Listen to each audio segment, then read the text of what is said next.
Hello kids, everyone wants to grow up, right?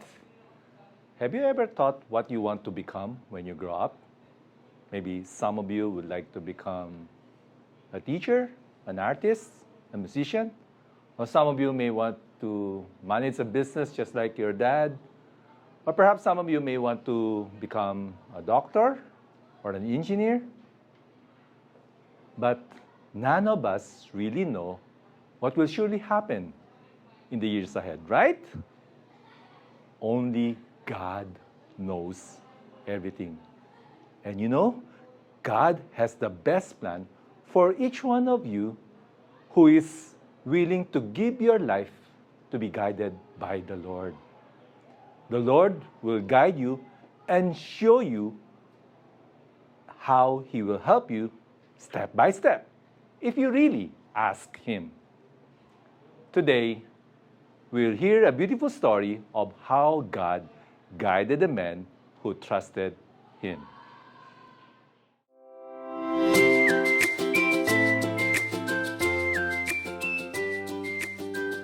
Hi kids, now it's time for our Bible story. So let's get started. Abraham was now very old. The Lord had blessed him in every way. Abraham's oldest servant was in charge of everything Abraham owned. Abraham called that servant to him and said, "Put your hand under my leg. Make a promise to me before the Lord, the God of heaven and earth. Don't get a wife for my son from the Canaanite girls who live around here. Instead, go back to my country, to the land of my relatives. Get a wife for my son Isaac from there." A big crowd was walking towards the city of Haran. An old man led the crowd. He was a servant of Abraham. Abraham had told him to find a wife for his son Isaac. They brought 10 camels with them loaded with beautiful gifts for the girls who would become Isaac's bride and for her parents. After many days passing through the desert, they arrived at a well outside the city of Haran, where they took a rest. "But where is the servant? We cannot see Abraham's servant in the picture because he has gone away to pray." This is what he prayed. "Lord, God of my master Abraham, help me to do my task well. We are resting at this well. In a moment, the young woman from the city of Haran will come to get some water. Help me, Lord. Show me the young woman that you chose for my master's son. Let it happen like this. When I ask for one of these women for a drink, she must give me a drink, and she will say that she will water your camels too. If she says this, then she is your chosen one. By this I will know that you have shown kindness to my master Abraham." The servant hadn't finished his prayer when a beautiful young lady walked towards the well with a water jar on her shoulder. She started to fill her jar with water and she wanted to leave. Quickly, the servant ran to meet her and said, "Please give me some water from your jar." The young woman answered, "Drink, my lord." She lowered her jar to her hands and gave him a drink. Then she said, "I will fetch water for your camels too." She poured water into the trough and went back to the well to draw more water, until all the camels had drunk enough. The servant sat and looked at her, wondering if God had answered his prayer. When the camels had finished drinking, the servant took out a gold nose ring and a pair of gold bracelets and gave them to the woman. He asked her, "Whose daughter are you? Is there room in your father's house for us to spend the night?" "I am Rebekah, the daughter of Bethuel. My grandfather is Nahor. We have plenty of room in our house for you to stay. We have straw and fodder for your camels too." When the servant heard that, he knelt down and worshipped God. Nahor was Abraham's brother. God had guided him on this journey and led him to Abraham's relatives. Rebekah ran to her home and to her family and told them everything that happened. Rebekah had a brother named Laban, and as soon as he saw the gold nose ring and bracelets, Laban ran to the well to meet Abraham's servant. He urged him to come and stay overnight in his house. There the camels were unloaded. Water was brought so that Abraham's servant and his men could wash their feet. Then a meal was served for them. Before they ate, the servant wanted to tell them his master's message. The whole family gathered together to listen. I am the servant of Abraham, a man who moved from here to Canaan a long time ago. God has bountifully blessed my master in that land. When my master reached his old age, he had a son called Isaac. My master sent me to find a young woman who loves God to be his son's wife. Near the well, I prayed and asked God to give me a sign. Then Rebekah came, and she did exactly as I asked the sign to be. Now I ask you, do you want to give Rebekah so that she can come with me to Canaan and marry Isaac? Laban's family were awed when they heard the servant's story. They said, "All this comes from God. We cannot hold back Rebekah. We will give her for Isaac to marry." When the servant heard what the family said, he bowed down again and worshipped God. Rebekah goes to Canaan the next day. Abraham's servant and his whole group went back to Canaan. In Canaan, Abraham and Isaac were waiting for the arrival of their faithful servant. One night, Isaac was walking out into the fields, meditating and praying. When he raised his head, he saw a large crowd of people approaching the camels.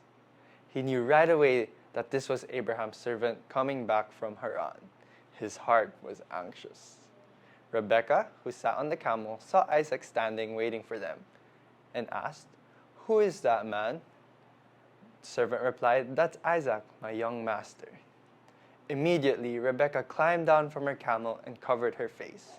According to customs, Isaac was not allowed to see her before the night of their wedding. With a joyful heart, Isaac accepted Rebekah and brought her into his mother's empty tents. Not long after, Rebekah became Isaac's wife. Isaac was happy. He knew that God himself had chosen his wife. How was Rebekah's life in Canaan? Well, we will hear about that next week. Hey kids! In our story today, we saw that Abraham's servant trusted God. He believed that God would guide him. He prayed to him for help, and he asked God to show him a good wife for Isaac. The Lord heard his prayer. God let him meet Rebekah, Abraham's niece. That was how God guided Abraham's servant. When the servant asked to go home with Rebekah, the family agreed because they felt that God had guided them this way. God also wants to guide all of you. He wants to show you what to do and how to do it. He wants to protect you and show you the right way to go. How about you, kids? Do you want God to guide you? Will you remember to ask Him? When you ask Him for His help, God will help you and guide you. You can trust Him fully. So what is something in your life you want God to do for you? Take a pause and pray about it with your teachers, classmates, family members, or whoever else is with you right now. Okay, hope you had a fruitful prayer time, kids. See you next time.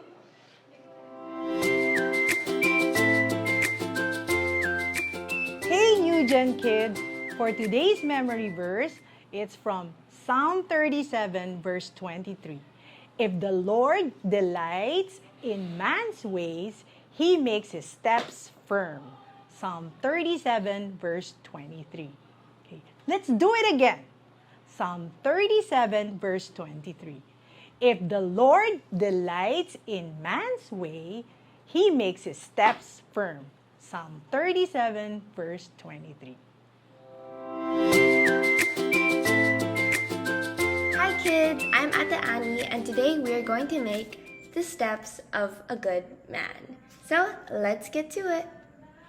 So the materials you'll need are construction paper, your printout, some fasteners, glue, coloring materials, and scissors.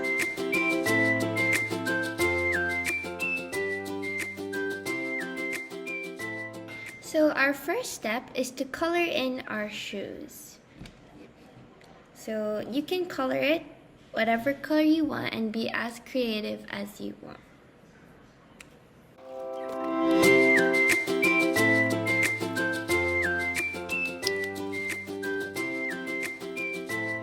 After you're done coloring in your shoes, you're gonna cut them out with scissors. Remember to have adult supervision when using sharp objects.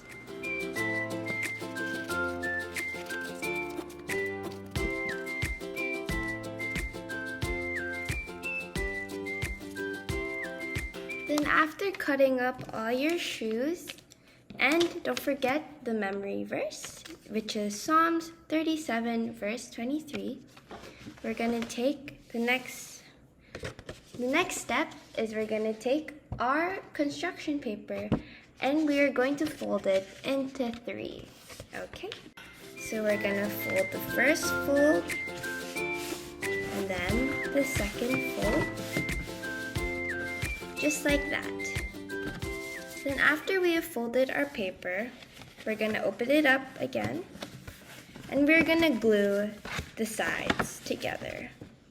So we're going to take our glue, put it in the middle, and we're going to spread it out a little bit. And then we're going to glue our first side. Then after gluing that, we're going to glue our second side in. And then stick our next side. Make sure it is all sticking together and it's secure. And our next step, we're going to take this paper that we made, that we folded and glued together, and our memory verse. We're going to take the bottom of our paper and we're going to glue the verse to the bottom, just like that.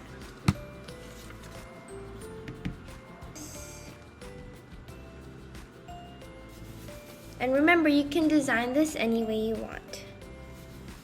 So right now, I'm going to take my paper and some coloring materials and I'm going to design my paper. So you can be as creative as you want. Draw anything you want. You can draw circles, stars, hearts, butterflies, whatever you want. So I'm going to put some stars.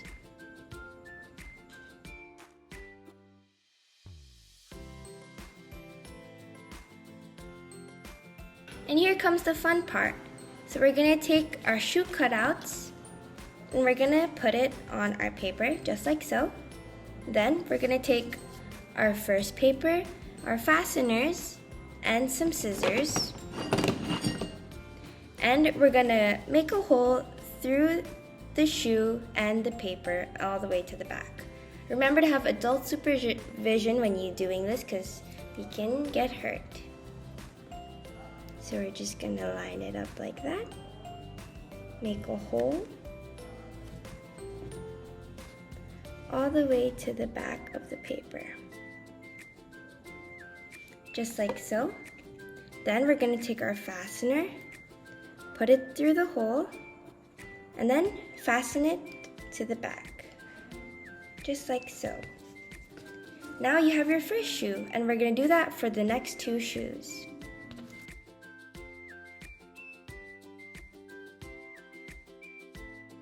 And here is our finished product. So as you can see, since we put fasteners inside, you can move your shoes like they are walking.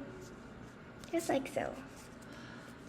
And don't forget to write your name at the back so you don't lose your artwork. Thanks kids for watching. Bye bye.